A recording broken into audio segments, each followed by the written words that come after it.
Example 6 on page 292, solving quadratic inequalities. Now we've solved quadratics a few times already this semester, but now we're solving a quadratic inequality. In other words, there's no equal sign in it.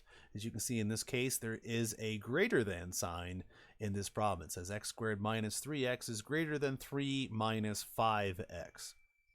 All right, so remember, just like we've solved inequalities in the past, they don't have one answer, they have infinite answers. And it's our job to define where that infinity lies versus a single answer or a double answer, as we're used to with two answers in seeing with our quadratics. All right, but much like solving quadratics when we did it the first time, we want to make sure that there's a zero involved in this before we get too heavily involved. And so in our case, we're going to take 3 minus 5x, which is on the right side of this problem, and we're going to move it over to the left side of this problem. So we're going to have x squared minus 3x. That was already on the left. We're going to bring the 3 over. That's going to be minus 3. We're going to bring the 5x over. That's going to be positive 5x.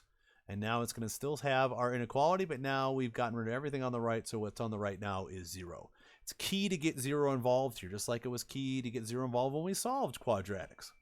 We need to have that 0. All right, on the left-hand side, we can consolidate a little bit. I see that we have 5x and 3x. Looks like that's going to be plus 2x. So over here, we're going to consolidate our things down. Looks like we have x squared. We're going to have negative 3x plus 5x. That's going to be plus 2x. And then we have our minus 3 still sitting there, and it's still greater than 0. Certainly, our inequality rules still apply. Had we divided or multiplied by a negative number, our inequality symbol would have switched, but we didn't divide or multiply by a negative. We did some switching around. And so this is what our equation looks like at the moment.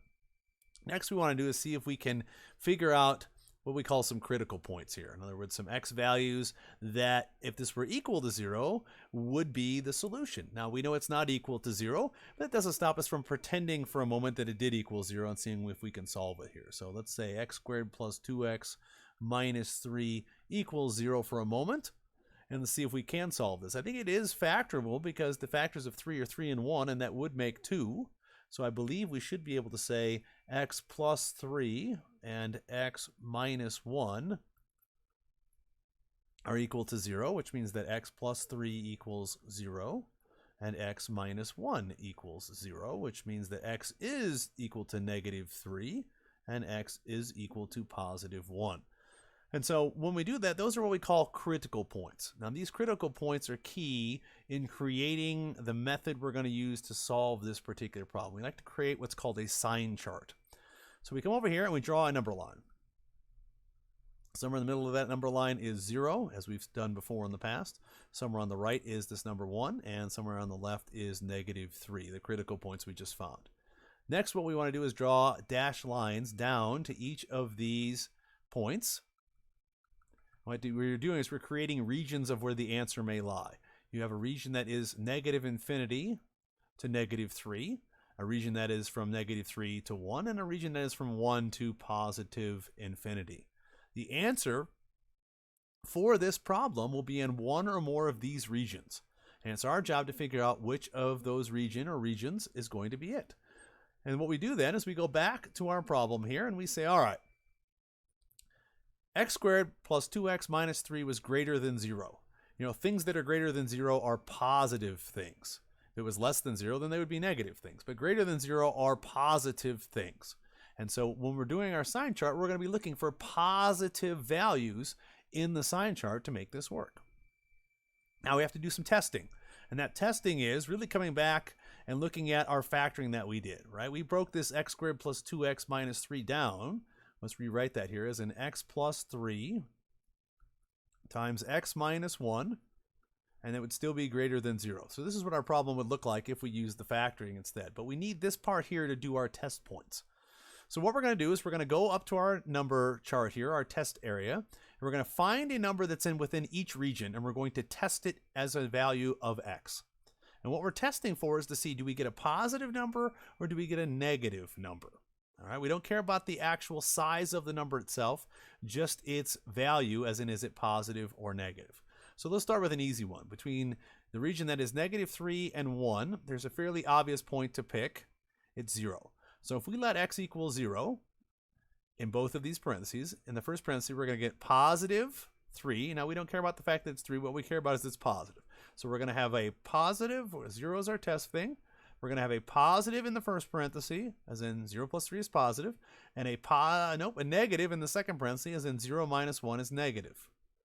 Now these are being multiplied together, so we're going to multiply these together. A positive times a negative is a negative number.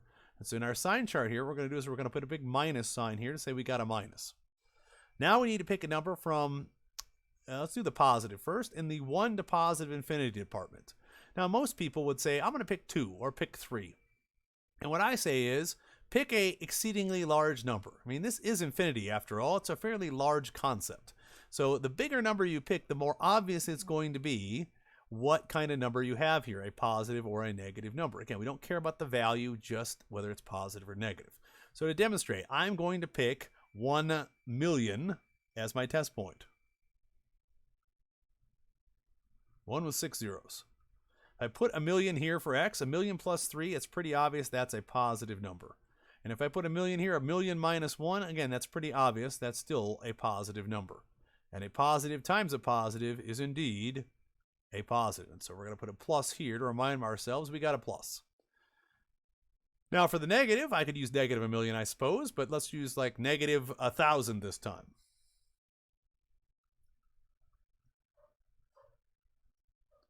Now, negative 1,000 plus 3, that's pretty obvious that that's a negative number. And negative 1,000 minus 1, again, pretty obvious that's a negative number. And a negative times a negative is a positive number. And so we're going to put a plus right here. And our sign chart is done, and we're that close to getting our final answer for this particular problem.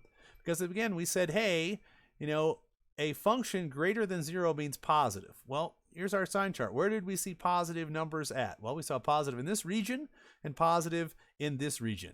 And so it looks like our answer for this question is going to be negative infinity to negative 3 and 1 to positive infinity. And then we have to do our parentheses because we're doing interval notation. I don't see any equals signs here, so all these parentheses will need to be rounded. And then because we have 2 regions it's on, we want to give that mathematical U in the middle there, which basically says it's or. It's this one or that one is where you're going to find the answers at. And let's put a big square around this. So if we're looking back at this later, we understand that this was the final answer in this square. And that's how we want to do it. So you want to first get it so the 0 is involved in the problem. Second, you want to see if you can factor. And if you can't factor it, we could always do the quadratic formula to figure out what our x values are. Because we want to take those x values and put them onto a sign chart, create the regions, and then use some test points to decide if the value in the region is positive or negative. And then we can go back and say, what were we looking for in the first place? You know, if this had started out as x squared plus 2x minus 3 is less than 0, none of the process would have changed except for the final answer. Because if it were less than 0, then we would have been looking for negatives. And when we were looking for negatives, we found a region of negatives, the negative 3, 1 region, and that would have been it. So this would have had one answer if this was less than 0, but the process would have been exactly the same. So it doesn't matter if it's greater than or less than, the process is going to remain the same. It's the end part that you're going to use once the sign chart has been created to make your final answer. And again, when you're making the sign chart, it's not the numbers that are important. You know, when I took a million, I didn't care what that number was. You know, a million times a million is a really big number. And that would have been pretty close had we used a million here. But I didn't care about that number. What I cared about was the sign of the resulting piece of this, right? A million plus 3 is somehow positive. A million minus 3 or minus 1 is very positive. And a positive times a positive is a positive. And that's what I put up here. So that's the part we care about. A lot of students get hung up on the numbers. Don't get hung up on the numbers. The bigger the number, the more obvious it is. You can use 2 as well. That would have worked just fine. Would have been a little bit less obvious, I think. So again, I use big numbers because it's obvious, but don't get caught up on what the value of that is. Get caught up on what the sign of those values are.